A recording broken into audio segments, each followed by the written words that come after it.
The new 2022 Lexus NX has been leaked. It's online.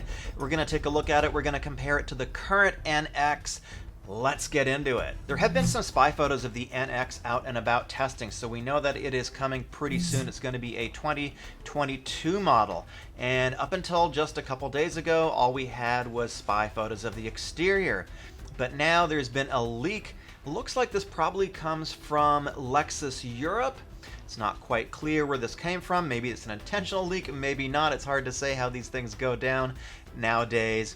But let's take a look at some of the specifics and let's compare to what we have right now with the current NX. So this is what the new exterior looks like, and there isn't a huge amount of difference, but there actually are some very significant differences, and we can see where Lexus is going with their whole styling and design language that they're now implementing across the board. On the left, we have the current NX. So looking at the major differences here, we've got the older style grille, which has these horizontal slats going across, and also we've got this little this marker light down below. And the main thing is look at the headlights here. So on the current one, on the left-hand side, we have the Lexus L, which is quite below the actual headlight itself. Going over to the new one on the right-hand side, you can see the headlight has, we'll zoom in a second, has the L sort of integrated as a running light into the headlights, and we've actually got projectors. We've got LED projectors now for the first time, as opposed to what I think are probably seal beam or halogens. Not quite sure what's on there right now, excuse me for that, but we are going over to these LEDs. And of course we have this waterfall grille, which is coming out on all of the new Lexus products as part of their new design language. The overall proportions are very, very similar though. Let's zoom in on these headlights now. So what I've got over here on the left-hand side is the Lexus IS350F Sport. I did a review of it. It's on my channel. You can go check it out. So this is a photograph. This is a still capture from a video that I took. And on the right-hand side, we have something from this spy video, this release. It's actually a video that got dropped on Reddit, and it's somewhere else on the web right now too. So looking at the left, we have the integrated L. It's very, very sharp. It's integrated. It's now a running light. It's of course full LED, and we have LED projectors below that. Looking over on the right-hand side, it looks like we have 4 elements, 4 LEDs. We have the same integrated LED running light. So very, very similar design language, and we can see that the point of the L sort of flows right into the center of the grille. So Lexus is harmonizing their design across the brand. I think it looks pretty good, actually. Let me know down in the comments what you think of this new design language that Lexus is doing. Going over to the rear, so on the left we have the current one. This is the 300 on the left, and on the right we have the new one. So the taillights have been significantly revised.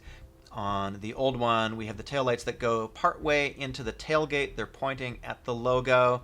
Same basic design, though. The window shape is very similar, but on the new one, we have the tail light going all the way across from the right-hand side all the way to the left-hand side.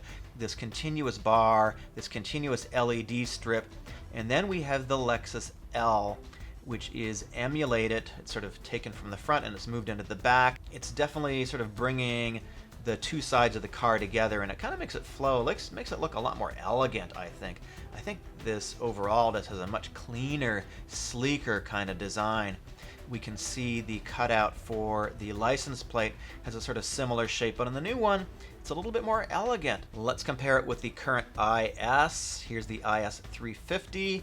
A picture that I took. So we've got on the left, we've got the IS350F Sport, and this is a photo that I took. On the right, we have the new NX.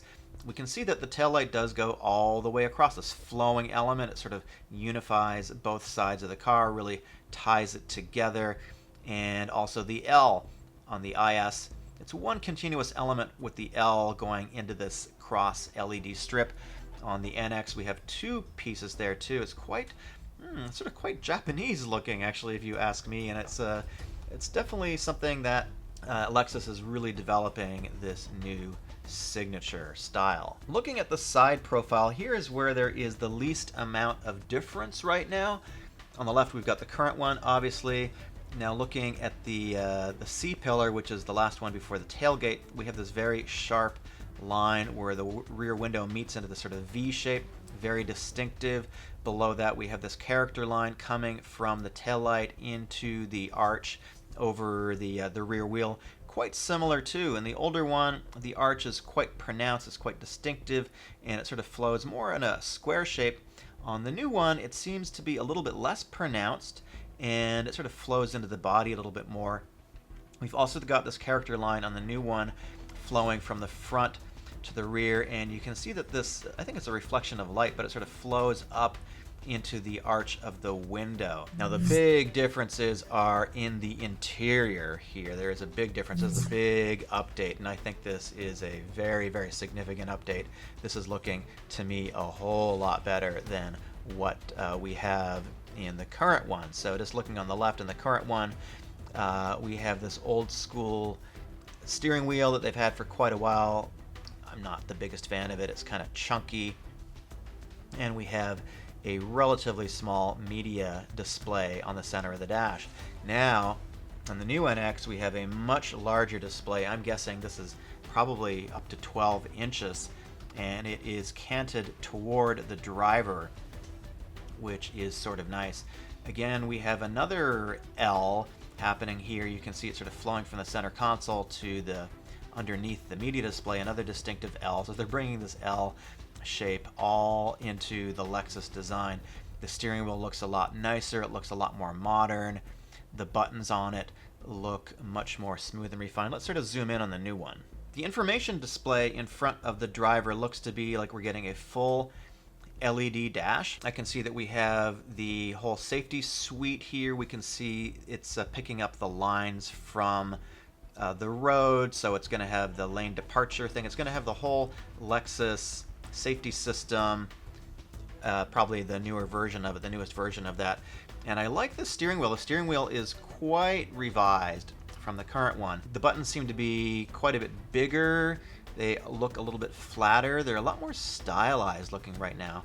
And I also like the bottom element. This would be sort of a 3-spoke design, but it ends up being really a 4-spoke design. We can see we've got some sort of paddle shifters here as well. They could be for hybrid control. So I think that looks very nice. And then we have a big, big infotainment system here. Now, one thing that I am not a particularly big fan of, which Toyota did with the Venza, is they removed all the darn buttons for the heating and ventilation controls. They removed the buttons for the infotainment system. It's all this touch stuff, all this, I'm going to call it nonsense. I really don't like it, because when you're driving, if you want to change the temperature, if you want to change where the airflow is going, you actually have to go and look at it. And I'm not 100% certain that we don't have buttons here, but it looks to be like this is all completely digital. I am not a fan of that at all. This totally looks like it's in the display, so to me that's a big step backwards. I know it cleans up the cabin, it gives it a much simpler kind of appearance, but in terms of everyday usability, I really don't like that too much at all. But we are moving into this era of these massive, massive displays. The temperature controls, hopefully these are physical dials on here that you can touch. A little bit difficult to say. Let me know down below what you think is going on here. If you're new to the channel, please slap a like in this video. Also subscribe. I'm posting new car news and reviews about 3 to 4 times a week. I just posted the RAV4 hybrid review. Super proud of it. And let's get this channel to 75K. Are you with me? Let's go. Now here is something that I have been complaining about, and so many people have been complaining about too, and that is the Lexus Track Pad on the current version on the left. We have a track pad, pretty hard to use when you're driving. You've got to, it has this sort of haptic feedback, and the cursor sort of jumps around the screen a little bit. Kind of difficult to use when you're driving. Actually, it's very difficult to use. So now they have a touch screen. Not a big fan of the trackpad. I don't think anybody really is. But over on the right-hand side, hallelujah, no trackpad. Where did the trackpad go? It seems to be completely gone. They have gotten rid of the trackpad. They replaced it, looks like entirely with a touch screen. I'm a little bit mixed on that. Let's zoom in on this. We've got a wireless charger area up front. We've got the 2 drink holders. We have a very stylized shifter. That looks kind of interesting. Not quite sure how that's going to work. It looks like, not quite sure how that's going to work. And then we can see there's a tiny little EV button down here. So we are definitely going to be getting another hybrid. We're going to talk about that in just 1 second. Much cleaner center console design, I think. When they got rid of the track pad, that gives them a lot more space. I just did a review of the Rav4 Prime, which is a plug-in hybrid. I'm going to link it up here. I put a lot of work in this video, and it's a very significant vehicle for Toyota. I think it might be the most important vehicle for Toyota in the last couple of years because it is a plug-in hybrid. So this new NX looks like we're going to get a plug-in hybrid for the first time as well. So this is going to be the first time that we are going to get a plug-in version of the hybrid vehicle on the Lexus line in the SUV.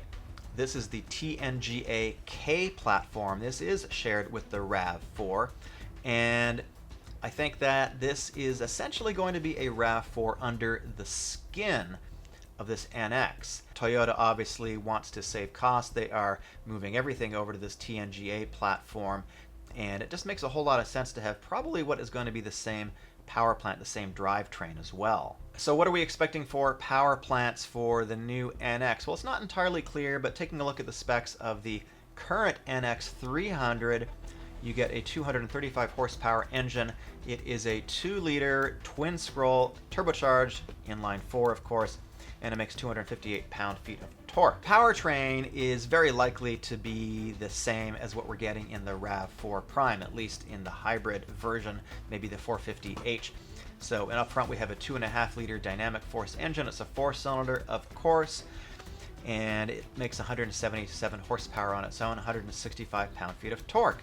This is the D4S dynamic force engines that Toyota has right now, which has port injection and also direct injection too to keep the valves cleaner.